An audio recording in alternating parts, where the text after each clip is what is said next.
Buenos días a todos. Tenemos con nosotros en esta ocasión a María Villa, que es Marketing Manager de Hollister Ibérica. Buenos días, María, ¿cómo estamos? Muy bien, buenos días, Álvaro. Pues nada, al principio, que nos pusieras un poco en contexto qué es Hollister en España y en el mundo. Una serie de datos y cifras que puedas Ujú. ofrecernos de la compañía y a qué os dedicáis. Bueno, Hollister es una compañía que fabrica y comercializa productos principalmente para la ostomía, para la continencia, en todo el mundo, como bien has dicho. Y en todo el mundo somos más de 5.000 asociados en 90 sedes. Y bueno, lo que es el número de fábricas y de centros de distribución, pues son unos cuantos. Tenemos, por un lado, en Ballina, en Irlanda, muy cerca de aquí. Tenemos también en Fredensburg, en Dinamarca, en Bhaval, en India, recientemente las instalaciones de Kaunas, en Lituania. Y bueno, luego en Estados Unidos contamos también con la de Kirksville y la de Stuarts Draft, en Virginia. Y como centros de distribución contamos con dos centros, uno en Holanda, en Roosendaal, y otro en Tennessee, que es Mount Juliet. Muy Y bien. bueno, En España, ¿cuántos empleados sois en total? somos un equipo de 41 personas, contando con marketing, ventas, customer service, todos los departamentos. Un dato que yo creo que sí que creo que refleja muy bien también lo que es esta compañía, que es el dato de los 100 años. Es decir, es una compañía que nace en 1921 y precisamente este año celebramos un milenio.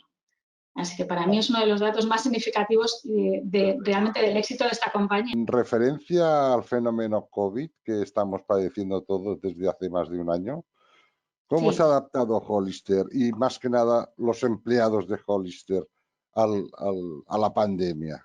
a esta situación, ¿no? Era raro que Sí, no habláramos de COVID porque estamos bueno, ahora es lo que rodeados toca. de COVID por todas partes. Bueno, a ver, precisamente antes te he comentado que es una compañía independiente. Esto es algo que muchas veces resulta como curioso, ¿no? Esto de que es una compañía independiente.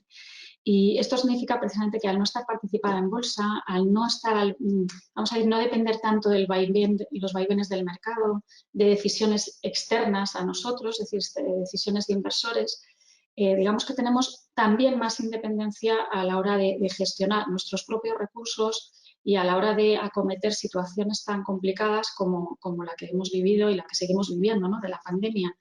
Con lo cual, si bien en otras compañías, no solo de este sector, sino de otros muchos, se han visto en situaciones de, bueno, pues de múltiples despidos, ERTES, etcétera, pues una de las cuestiones que yo diría que han sido claves para que la adaptación fuera buena y rápida ha sido el hecho de que como asociados teníamos una gran tranquilidad y sobre todo mucha transparencia sobre la situación de la compañía. Es decir, con una economía saneada, con decisiones muy claras, con mucho foco y sobre todo con dos prioridades muy importantes. Una era nuestra propia seguridad y sigue siéndolo.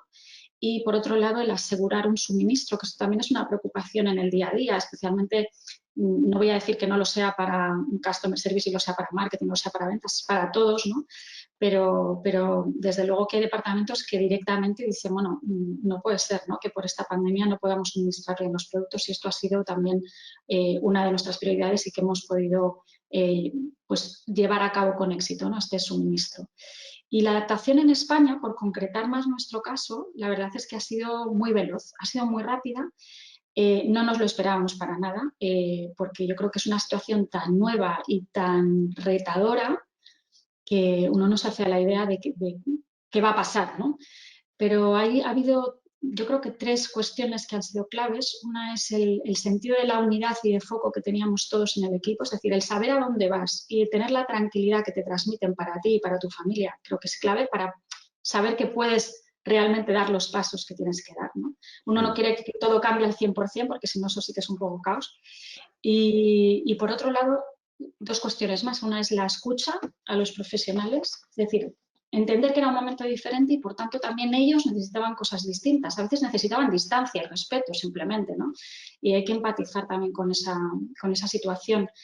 Y por último también un gran nivel de autorresponsabilidad, de responsabilidad individual, ¿no? Y esto pasa por yo no sé si lo has oído sobre todo durante el 2020, en la época del confinamiento, ¿no? Que mucha gente decía, bueno, pues a ver qué pasa, pues vamos a esperar, pues no podemos hacer nada, ¿no? Y nuestra actitud ha sido de arriesgar. O sea, un tiempo que podía haberse considerado como de impasse a nivel negocio o a nivel de acciones, pues ha sido un tiempo de arriesgar, y prueba de ello es que han prosperado y ha sido objeto de mucho agradecimiento, pues proyectos como el de humanización, el programa de salud digital que hemos presentado precisamente en 2020, en plena pandemia, no para estar ahí en ese momento, sino para que conocieran todo lo que venía a partir de septiembre, y la verdad es que fue muy bien acogido.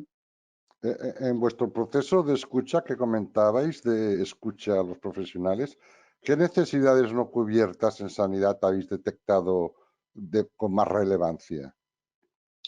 Pues una de ellas venía ya de atrás, que es la que he mencionado antes de humanización. Si nos vamos un poco con antelación, pero lo cierto es que durante el COVID, una de las cosas que vimos durante la pandemia es que las propias medidas que imponía la pandemia eran en cierta forma deshumanizadoras, es decir, la distancia social, la falta de contacto, y esto aplicaba también a pacientes y profesionales, ¿no? Si nosotros trabajamos con profesionales que están con pacientes ostomizados, con lesionados medulares, es decir, son casos muy particulares. Entonces, también no es que necesiten un trato mucho mejor que otros pacientes, pero es especializado, ¿no? y cuidados muy específicos, con lo cual yo creo que esto ha sido una de las claves que detectamos en su momento, y que la pandemia lo que ha hecho es reforzar más la idea de que la humanización en los cuidados es necesaria, y entonces, bueno, pues estamos ahí. No es que antes los profesionales aplicaran medidas deshumanizadoras o no humanizadas, esto es una mejora de estándares de calidad. Y la otra vamos a decir, el otro gran ámbito de necesidad que detectamos, y fue a base de investigar, de revisar estudios europeos, incluso documentación de FENIN en años anteriores, fue precisamente bajo nivel de madurez digital entre los profesionales sanitarios, y pues estamos hablando de que si el 95% utiliza el ordenador en su trabajo, pues solo el 45% domina los programas que utiliza, y eso impacta también en su día a día, ¿no? Sí, pues sí que es curioso, sí. Me has comentado lo de vuestro programa de salud digital, María. ¿Qué objetivos tenía este programa? Y si nos puedes explicar un poco las características que tiene y a quién iba o va Sí, claro. dirigido.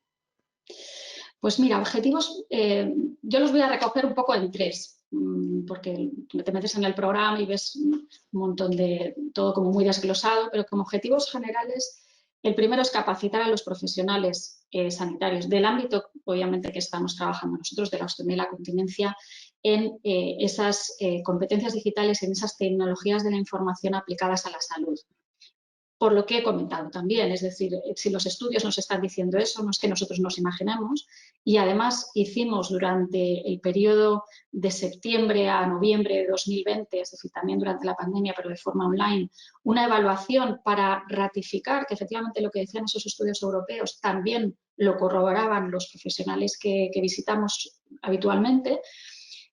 Pues al final lo que vimos es que se necesitaba capacitar en esto, ¿no? Desarrollar habilidades, ¿no? Estas tecnologías, y sobre todo en competencias digitales. Si yo te pregunto ahora qué piensas que es la salud digital, pues probablemente me darás una respuesta completamente diferente a la que te da otra persona. Muchos lo que piensan es webinars, piensan en cosas muy diversas, ¿no?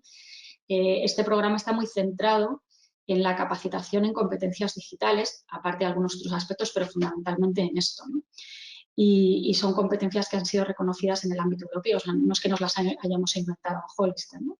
Con lo cual esto también es innovador, porque hasta ahora no existía un programa específico de todas las competencias digitales dirigidas a este colectivo, y además con profesionales expertos, ¿no?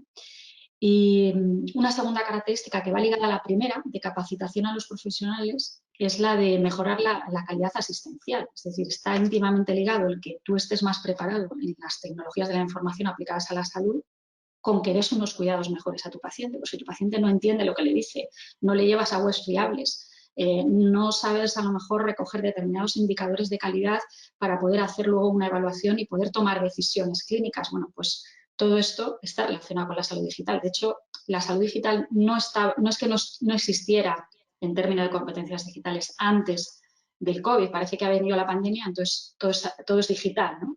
Lo Bueno, que ha se ha hecho el COVID, acelerado, ahora se ha acelerado. exactamente, lo que ha hecho el COVID es acelerar esas necesidades.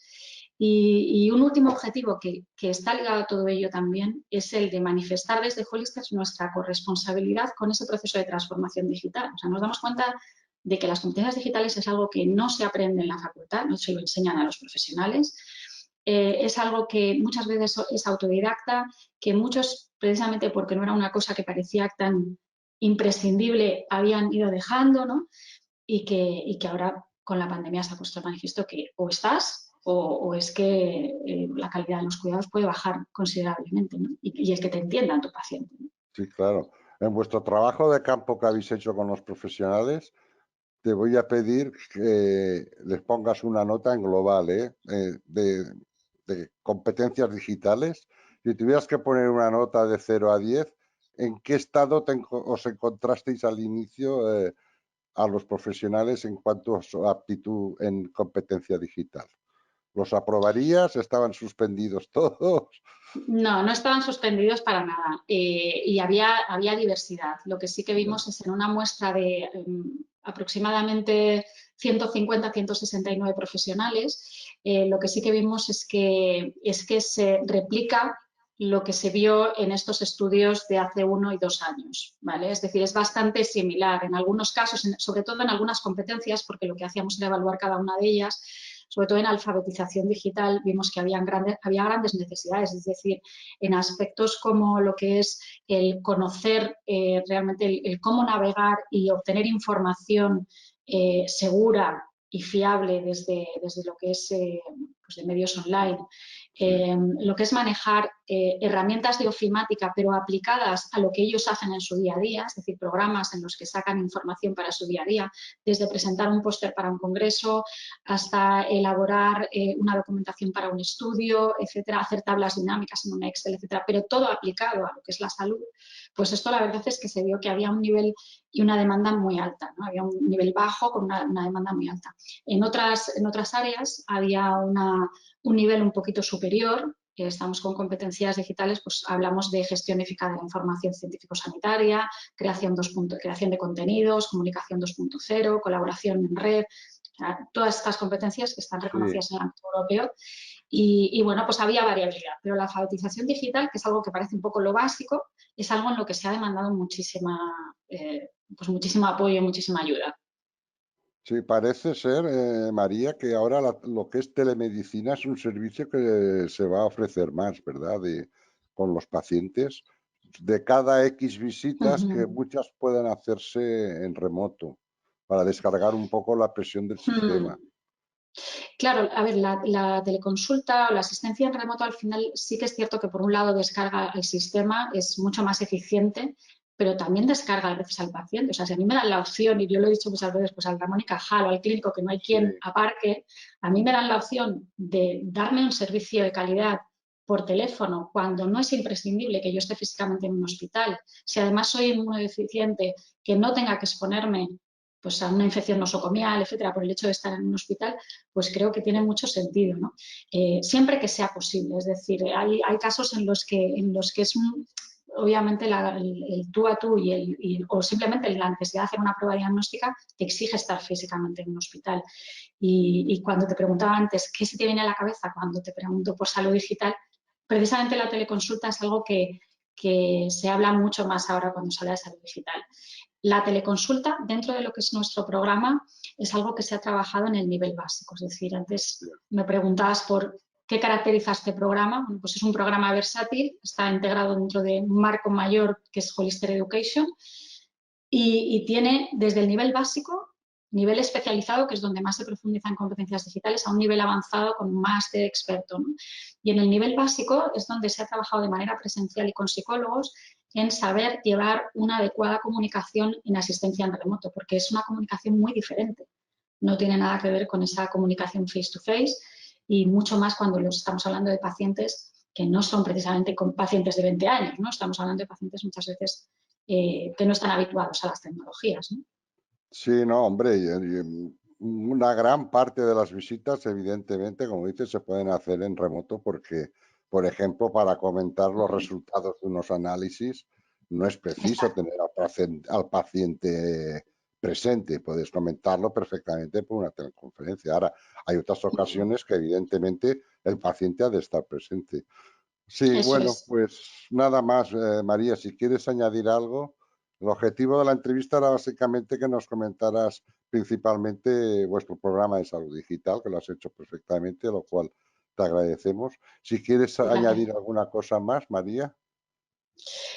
Bueno, yo creo que no te he comentado a quién va dirigido. Me he dejado ahí, creo que fue parte de tu pregunta. Sí, Y simplemente por matizar, porque es verdad que dices, bueno, nos encantaría llegar a todo el mundo, pero realmente nosotros tenemos ese ámbito terapéutico de la ostomía, la continencia, y esto va dirigido fundamentalmente a profesionales de enfermería, los que están más cerca del paciente, de ese paciente tan especial del que hablábamos, que son las enfermeras pues, de urología funcional, de cirugía y de rehabilitación que están en consultas, son las que principalmente, a las que va dirigidas principalmente. Hay un bloque, vamos a decir, hay un bloque dentro del programa que también va dirigido a urólogos y también se da cobertura en el nivel básico a lo que es la enfermería de planta cuando necesita cuestiones específicas, ¿no? Pero en todo caso, bueno, pues sobre todo ahí la enfermería tiene una gran labor por delante y esperamos estar ahí para apoyarles.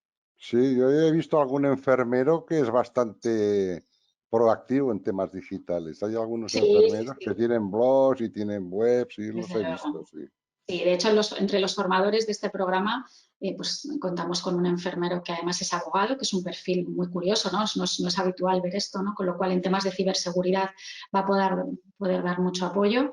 Y también contamos con un Chema Cepeda, es decir, con un precursor de todo lo que son las competencias digitales, Sí, referentes que al final son enfermeros también, ¿no? sí, Por claro, tanto, evidentemente. hablan para personas que o sea, saben perfectamente qué es lo que viven en su día a día, no son ajenos a esto, ¿no? Ahora que has hablado de la ciberseguridad, eso es un tema crítico, ¿eh? ¿Has visto lo que ha pasado ayer con los del SEPE?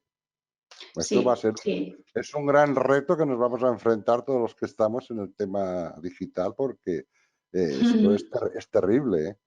No sé, pues, Sí, ¿cómo se puede estamos mucho solucionar? más expuestos. Sí, y además Sí, claro. también hay mucho desconocimiento y dentro de lo que decías antes de la teleconsulta, pues también el entender que esto es un acto médico, o sea, el hecho de estar hablando con un paciente Sí que por es una información sensible, videoconferencia sí, o por es información exactamente, ¿no? sensible, sí, sí, sí. Entonces, el cómo gestionar esos conocimientos dentro de esos consentimientos dentro de los marcos legales, cómo gestionar esa información, todo esto entra dentro del ámbito de la ciberseguridad, que es algo que hasta ahora pues, era como, bueno, pues, como es todo muy presencial, pues a lo mejor no nos lo planteábamos tanto, pero incluso al trabajar la identidad profesional, porque los profesionales sanitarios trabajan, sobre todo la enfermería, trabaja mucho la identidad personal en sus redes sociales, etcétera, pero la identidad profesional no la tiene tan trabajada, ¿no? Entonces, el apoyarles en esto, pues es importante, porque ellas muchas veces dicen, bueno, es que necesitamos que el paciente se vaya realmente a un contenido fiable, etcétera. Y ellas son las grandes conocedoras, los grandes contenedores de ese contenido, ¿no? de esa expertise. Por lo tanto, qué mejor persona para difundir eso y hacerlo bien que ellas mediante una buena identidad profesional, ¿no? Muy bien, María, pues no te robamos más tiempo y muchas gracias por tu Gracias a intervención. ti. Un Hasta placer, luego. Álvaro. Gracias, Igualmente. adiós. Chao. Gracias.